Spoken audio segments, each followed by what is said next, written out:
आजाद उम्मीदवार नई कुव्वत हुकूमत साजी में क्या किरदार होगा? पाकिस्तान के 12वें आम इंतखाबात के अब तक सामने आने वाले नताइज के मुताबिक जीतने वाले उम्मीदवारों की अक्सरियत पाकिस्तान तहरीक इंसाफ की हमायत याफ्ता आजाद अरकान की। इन नताइज के बाद ये बात वाज़ेह हो चुकी, जो पार्टी भी अगली हुकूमत बनाना चाहेगी इसको इन आजाद अरकान की बड़ी तादाद को साथ मिलाना होगा।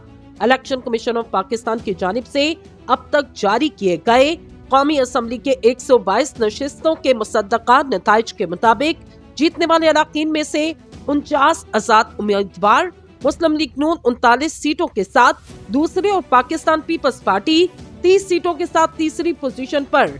इस तरह मुल्क की सबसे बड़े सूबे पंजाब की सूबाई असम्बली के अब तक 154 नशिस्तों के नताइज के मुताबिक जीतने वाले उम्मीदवारों में से 74 आजाद अरकान।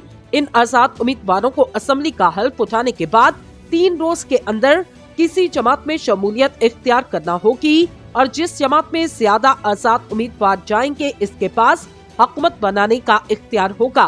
यही वजह कि इस वक्त के नताइज के मुताबिक आइंदा बनने वाली हुकूमत के लिए सबसे ज्यादा ताकत इस वक्त आजाद अरकान के पास और वो किसी भी सियासी जमात से अपनी शराइत मनवाने की पोजीशन में।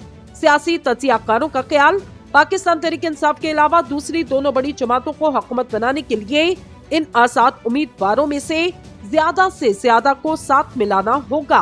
पाकिस्तान के इंतखाबी हलकों पर गहरी नजर रखने वाले तजियाकार अहमद इजाज कहते कि अब तक जीतने वाले कौमी असम्बली के लगभग 60 उम्मीदवारों में से 45 का ताल्लुक तहरीक इंसाफ से।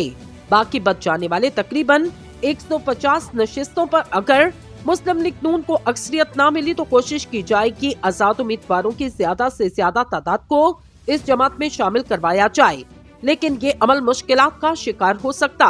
ताहम सीनियर तजियाकार ज़ैकम खान ने गुफ्तगू करते हुए कहा, जीतने वाले आजाद अरकान की अक्सरियत पाकिस्तान तहरीक इंसाफ से पक्की जुड़ी हुई और वो किसी सूरत भी पार्टी नहीं छोड़ने वाले।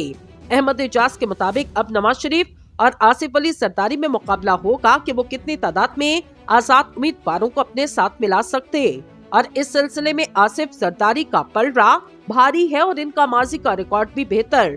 इन्होंने कहा कि मुस्लिम लीग नून अक्सरियत न मिलने पर ऑपोजिशन में बैठ सकती। इस बात की भी इत्तलात मिल रही कि नवाज शरीफ ने अपने करीबी लोगों से कहा कि अगर उन्हें अक्सरियत लेने में मुश्किलात हुई तो वो ऑपोजिशन में बैठेंगे, क्योंकि इनकी जमात मौजूदा हालात में बड़ा सियासी बोझ इस वक्त नहीं उठा सकती।